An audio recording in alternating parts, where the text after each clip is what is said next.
کلمہ پڑھا تو اس کا بنیادی حصہ کون سا ہے؟ جو آدم سے لے کر امام الانبیاء محبوب کبریاء آمد مجتبی حضرت محمد مصطفیٰ صلی اللہ علیہ وسلم تک آیا، وہ ہے لا الہ الا اللہ۔ لا الہ الا اللہ، نہیں کوئی معبود مگر اللہ، یعنی کہ اللہ کے سوا کوئی معبود نہیں ہے، اللہ کے سوا کوئی عبادت کے لائق نہیں ہے، اللہ کے سوا کوئی سجدے کے لائق نہیں ہے، اللہ کے سوا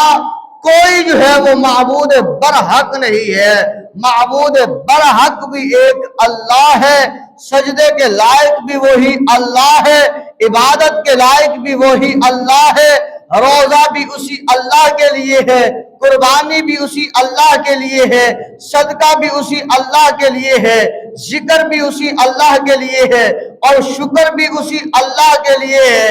اور نعمتوں کا مانگنا بھی اسی اللہ سے ہے، رحمتوں کا مانگنا بھی اسی اللہ سے ہے، اور اپنی دعاؤں کو مانگنا بھی اسی اللہ سے ہے، پریشانیوں کو دور کرنا بھی اسی اللہ نے ہے، اور مصیبتوں کو دور کرنا بھی اسی اللہ نے ہے، تکلیفوں کو دور کرنا بھی اسی اللہ نے ہے، بیٹے بھی عطا کرنے اسی اللہ نے ہے، بیٹیاں بھی عطا کرنی اسی اللہ نے ہے۔ تو اللہ ہی اللہ ہے، وہ واحد ہے، وہ یکتا ہے، اس پر ایمان اتنا ضروری ہے، اتنا ضروری ہے، اتنا ضروری ہے کہ کائنات میں کوئی چیز ضرورت کے لائق نہ رہے، وہ ایک خدا اتنا اعلیٰ و افضل ہے کہ اس کو ماننا ان سب سے زیادہ ضروری ہے۔ تو اس لیے سب سے پہلے آمنت باللہ، ہم ایمان لائے اللہ اللہ تیرے پر۔ اب ذہن میں کافی سارے سوال پیدا ہوئے کہ جس خدا پر ایمان لایا، جس خدا پر ایمان لائے ایمان والے، جس خدا کو مانا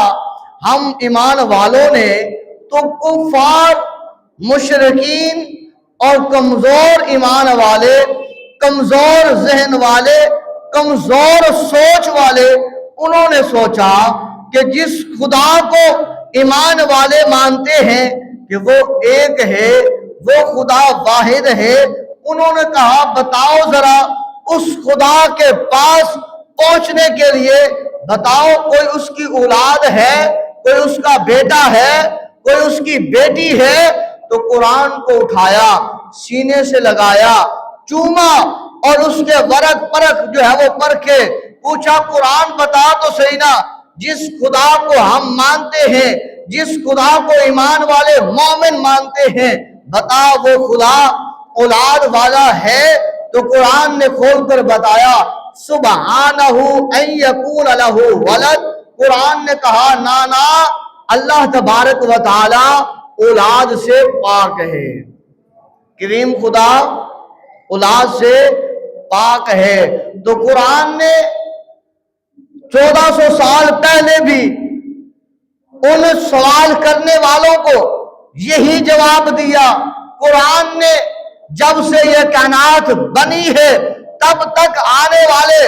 انسانوں کو بھی قرآن کا جواب یہی ہے کہ سبحانہ ان یکون لہ ولد، کہ جس خدا کو مانتے ہیں وہ خدا ایک ہے، وہ اولاد سے پاک ہے، وہ مبرہ منزہ ہے، وہ واحد، وہ یکتا ہے، وہ ایک خدا ہے۔ یہ قرآن ہے۔ آدم علیہ السلام سے لے کر امام الانبیاء صلی اللہ علیہ وسلم تک، آدم علیہ السلام پہلے انسان ہے جن کو اللہ تبارک و تعالیٰ نے بنایا۔ کائنات میں جب تک قیامت آ نہیں سکتی تب تک آنے والے سبھی انسانوں کے لیے قرآن کا یہی جواب ہے، لوگوں سنو سبحانہ ان یکون لہ ولد، کہ اللہ تبارک و تعالی